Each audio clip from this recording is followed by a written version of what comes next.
అది 16th మే 2008 నోయిడాలోని ఒక అపార్ట్మెంట్లో డబుల్ మర్డర్స్ జరిగి ఈ రోజుకి కూడా అన్సాల్వ్ కేసుగా మిగిలిపోయింది.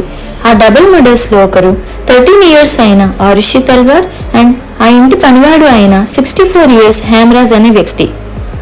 ఇంతకీ ఈ స్టోరీ ఏంటో డీటెయిల్ గా తెలుసుకుందాం. ఆరుషి తల్వార్ ఎవరంటే ఒక వెల్ సెటిల్ ఫ్యామిలీకి చెందిన అమ్మాయి.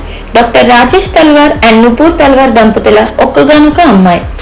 అక్కడే నోయిడాలో ఒక స్థానిక స్కూల్లో 9th క్లాస్ చదువుతుంది ఆరుషి. హేమరాజ్ భార్య పిల్లలు నేపాల్లో ఉంటారు.